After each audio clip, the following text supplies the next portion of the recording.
नमस्कार, बी न्यूजमा स्वागत छ। म स्नेहा नेपाली। समाचार सुरु गरौँ मुख्य शीर्षकबाट। गुल्मी पर्वत जोड्ने पक्की पुल अलपत्र, भूगोलका कारण समयमै काम सम्पन्न गर्न नसकेको निर्माण कम्पनीको दाबी।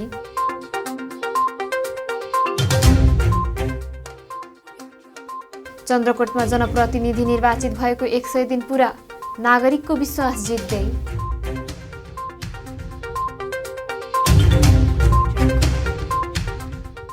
पछिल्लो 24 घण्टामा 300 जनामा कोरोना संक्रमण, सोही समयमा 124 जना निको।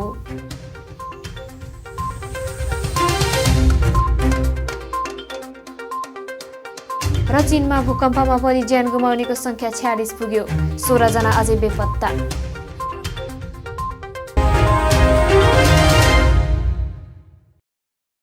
आकर्षक कोठा तथा किचन डेकोरेसनका लागि नवज्योति फर्निचर उद्योग।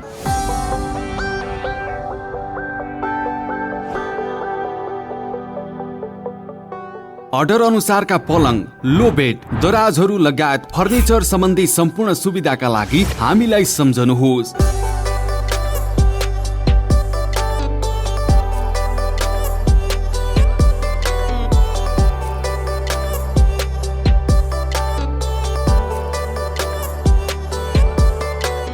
नवज्योति फर्निचर उद्योग, रेसुङ्गा नगरपालिका 7, बेतुखर तमघास, गुल्मी।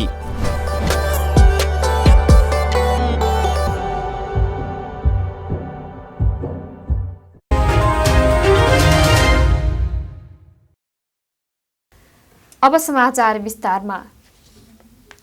गुल्मीमा करेन्ट लागेर 1 जनाको मृत्यु भएको छ। जिल्लाको धुरकोट गाउँपालिका वडा नम्बर 4 जैसीथोक निवासी 42 वर्षका मानबहादुर राणाको मृत्यु भएको जिल्ला प्रहरी कार्यालय गुल्मीका प्रहरी नायब उपरीक्षक डीएसपी माधवराज खरेलले बताउनुभयो। मंगलबार बिहान राणालाई आफ्नै घरको छतमा पास भएको करेन्ट लागि 2 तला माथिबाट खसेर घाइते हुनु भएको थियो। घाइतेको उपचारको क्रममा गुल्मी अस्पताल तमघासमा मृत्यु भएको डीएसपी खरेलले बताउनुभयो।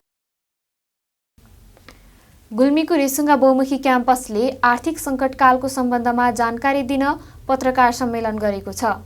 क्याम्पसले प्राध्यापक र कर्मचारीलाई कटौती गर्ने भएको छ। ऋणमा डुबेपछि गत साउन 29 गते आर्थिक सङ्कटकाल घोषणा गरेको क्याम्पसले 9 प्राध्यापक र कर्मचारी कटौती गर्ने भएको हो। क्याम्पसले मंगलबार पत्रकार सम्मेलनको आयोजना गरी तत्कालीन तथा दीर्घकालीन समाधानको रूपमा प्राध्यापक र कर्मचारी कटौती गर्ने जानकारी दिएको हो। क्याम्पसलाई मासिक रूपमा झण्डै 8 लाख रुपैयाँ ऋण बढ्दै गएपछि आफूहरूले आर्थिक सङ्कटकाल घोषणा गरी प्राध्यापक र कर्मचारी कटौती गर्ने निर्णयमा पुगेको सञ्चालक समिति अध्यक्ष श्री प्रसाद भलामीले बताउनुभयो। सञ्चालक समिति अध्यक्ष भलामीका अनुसार प्राध्यापक तथा कर्मचारीलाई स्वैच्छिक अवकाशको माग गरिएको छ। हामीले स्वैच्छिक अवकाशको माग गरेर प्राध्यापक तथा कर्मचारीलाई सुविधा दिएका छौं। अध्यक्ष भलामीले भन्नुभयो, स्वैच्छिक नचाहेमा अनिवार्य अवकाश गराएरै छाड्छौं। उहाँले स्वैच्छिक अवकाश माग प्राध्यापक र कर्मचारीलाई सुविधा मात्र भएको अधिकार नभएको समेत स्पष्ट पार्नुभयो। आफूहरूले क्याम्पसलाई भार पुग्ने ठहर गरेका 9 प्राध्यापक र कर्मचारीलाई अवकाश गराउने भलामीले बताउनु भएको छ। भलामीले प्राध्यापक तथा कर्मचारीको नाम अहिले नखुलाउने भन्दै तत्काल आफूहरू निर्मम बन्ने दावी गर्नुभयो। क्याम्पसमा भारी मात्रामा रहेका प्राध्यापक र कर्मचारी कटौती गर्न नीति तथा नियमले नदिने अनि ऋण कम गर्न कटौती बाहेकको उपाय नभएपछि क्याम्पसमा साउन 29 गते सङ्कटकाल घोषणा गरिएको थियो। क्याम्पसलाई आर्थिक रूपमा धराशयी हुनबाट बचाउन आर्थिक सङ्कटकाल घोषणा गरिएको सञ्चालक समिति अध्यक्ष भलामीले बताउनु भएको थियो। लगायत चाहिँ यहाँ चाहिँ सबै राजनीतिक दलका नेतृत्ववर्गलाई हामीले चाहिँ क्याम्पसको आर्थिक अवस्थाको बारेमा चाहिँ जानकारी गरायौँ। तर मलाई कुनै पनि पक्षबाट क्याम्पसको विषयमा चाहिँ सकारात्मक सल्लाह र सुझाव प्राप्त गर्ने अवसर हामीले पाएनौँ र हामीले चाहिँ बाध्य भएर क्याम्पसको वास्तविक आर्थिक स्थिति चाहिँ बाहिर ल्याउने अवस्था आयो र त्यसैको चाहिँ एउटा चाहिँ कडीको रूपमा हामीले खास गरेर सुधार गर्नु पक्ष धेरै थिए। गुल्मीको रेसुङ्गा नगरपालिकाले क्याम्पसलाई 1 करोड आर्थिक सहयोग गर्ने यसअघि बताइसकेको छ। अन्य स्थानीय तहबाट पनि आर्थिक रकम जुटाउन लाग्ने क्याम्पस सञ्चालक समितिले बताएको छ। र यो रकम चाहिँ के छ भन्दाखेरि क्याम्पसले रेसुङ्गा नगरपालिकाबाट भर्खरै चाहिँ प्रतिबद्धता व्यक्त भएको चाहिँ 1 करोड रुपियाँ, छिमेकी पालिकाबाट चाहिँ हामीलाई चाहिँ अहिले चाहिँ आश्वासन प्राप्त चाहिँ भएको र कार्यविधि बनाएर प्राप्त हुने सहयोग रकम र क्याम्पसको आन्तरिक स्रोतको व्यवस्थापन गरेर हामी उसमा रिटायरमेन्टमा जाने साथीहरूलाई चाहिँ उहाँहरूलाई सम्मानका साथ, किन भन्दा उहाँ यत्रो वर्ष सर्भिस गर्नुभएको छ, हिजोको अवस्थामा उहाँ कोही पनि नहुँदा उहाँहरूको यहाँ ठुलो आवश्यकता थियो। अन्य चाहिँ अवसरहरूलाई छोडेर आउनुभएको चाहिँ साथीहरू हुनुहुन्छ, उहाँहरूको आत्मसम्मानमा कुनै पनि चोट नपुर्याउने हिसाबले हामीले उहाँहरूलाई चाहिँ सुरक्षित हिसाबले चाहिँ रिटायरमेन्टमा पठाएर अनि नयाँ व्यवस्थापन, खास गरेर हामी BBA कक्षा सञ्चालन गर्नको लागि निकट भविष्यमै हामीले चाहिँ यसलाई चाहिँ सञ्चालन गर्ने तयारीमा लागिरहेका छौँ। यसको लागि हामी आवश्यक गृह कार्य गरिरहेका छौँ। क्याम्पसमा अहिले विद्यार्थीबाट वार्षिक रूपमा हुने आम्दानी भन्दा प्राध्यापक र कर्मचारीको तलबमा मात्र झण्डै दोब्बर खर्च हुने गरेको छ। प्राध्यापक र कर्मचारी राजनीतिक बाँडफाँडबाट आवश्यक भन्दा बढी नियुक्त भएका छन्। सञ्चालक समितिका अध्यक्ष भलामीले भन्नुभयो, विद्यार्थीको संख्यामा कमी हुँदा आम्दानीको स्रोत बन्द भएपछि हरेक वर्ष झण्डै 1.5 करोड बढी ऋणको भार थपिएको छ। उहाँले अब प्राध्यापक र कर्मचारी कटौतीपछि क्याम्पसको समस्याको समाधान हुने बताउनुभयो। प्राध्यापक र कर्मचारी कटौतीपछि आर्थिक सङ्कटकाल फुकुवा हुनेछ। गुल्मीको चन्द्रकोट गाउँपालिकाका जनप्रतिनिधिहरू निर्वाचित भएको 100 दिन पूरा भएको छ। गाउँपालिकाले आफ्नो 100 दिने कार्य प्रगति सार्वजनिक गरेको छ। जेठ 6 गते अध्यक्ष युवराज केसी, उपाध्यक्ष विष्णुप्रसाद भण्डारी सहित वडाध्यक्ष र अन्य जनप्रतिनिधिहरूले पदभार ग्रहण गरेका थिए। गठबन्धन गरेर निर्वाचित भएको चन्द्रकोटको स्थानीय सरकारलाई धेरैले चासोका साथ हेरेका छन्। जनताका बीच विभिन्न प्रतिबद्धता गरेका जनप्रतिनिधिहरूलाई काम गर्नै पर्ने चुनौती पनि छँदैछ। पदभार ग्रहण गरेको 100 दिनको अवधिमा गाउँपालिकाले विभिन्न क्षेत्रका विज्ञहरूको सुझाव सल्लाह लिने, भेटघाट गर्ने, जनताका समस्या अझ गहन तरिकाले बुझ्ने र स्थानीय सरकार सञ्चालन ऐनको बारेमा व्यापक परामर्श गरिएको गाउँपालिकाका अध्यक्ष युवराज केसीले बताउनुभयो। यस अवधिमा विकासका समग्र आयामहरूको सन्तुलित, दिगो, समतामूलक, समन्यायिक, समावेशी र सहभागितामूलक पद्धतिको स्थापनाद्वारा सुन्दर चन्द्रकोटको निर्माण गर्ने अभिष्ट राखी उक्त दिशामा अहोरात्र कार्य गरेको जनाएको छ। यसै क्रममा सबल एवं सक्षम चन्द्रकोट, समृद्ध चन्द्रकोटवासीको नारालाई व्यवहाररत उतार्नको लागि निरन्तर कार्य गरेको गाउँपालिकाका अध्यक्ष केसीले बताउनुभयो। समाचारमा पालो भएको छ विश्रामको। विश्रामपछि पुनः उपस्थित हुने नै छौं। आकर्षक कोठा तथा किचन डेकोरेसनका लागि नवज्योति फर्निचर उद्योग।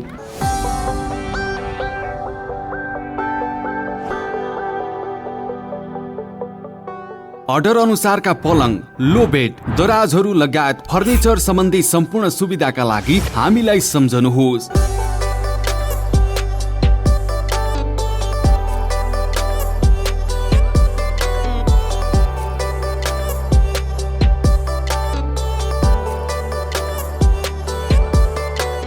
नवज्योति फर्निचर उद्योग, रेसुङ्गा नगरपालिका 7, बेतुखर कत्तमघास, गुल्मी।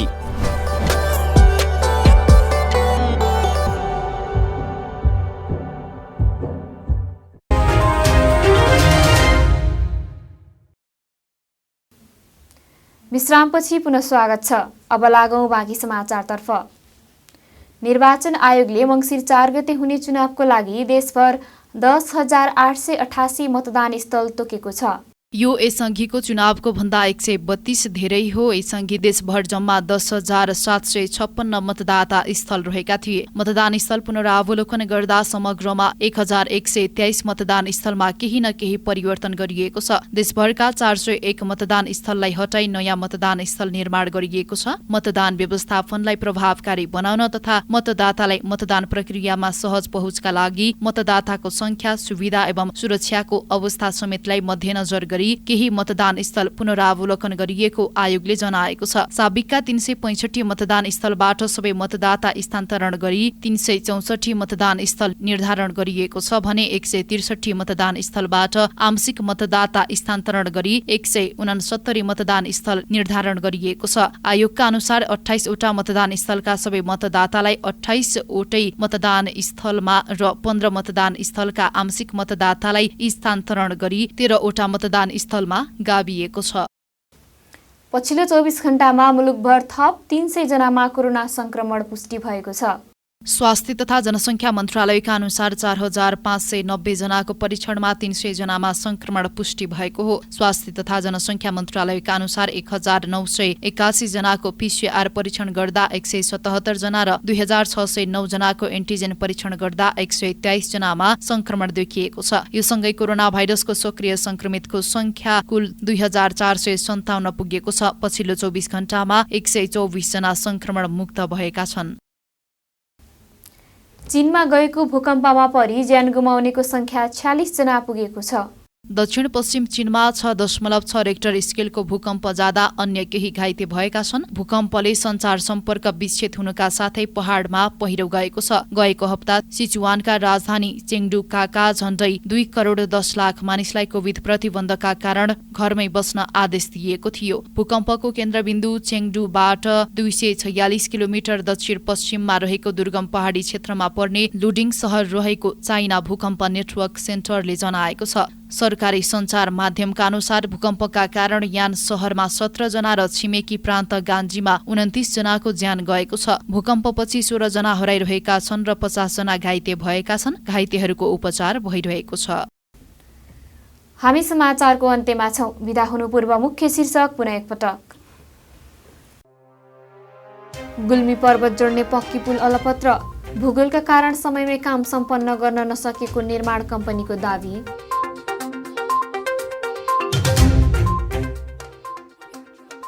चन्द्रकोटमा जनप्रतिनिधि निर्वाचित भएको 100 दिन पूरा, नागरिकको विश्वास जित्दै।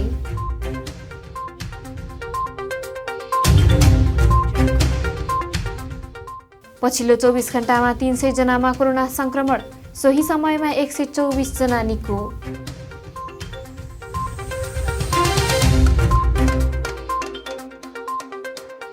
र चीनमा भूकम्पमा परि ज्यान गुमाउनेको संख्या 46 पुग्यो, 16 जना अझै बेपत्ता।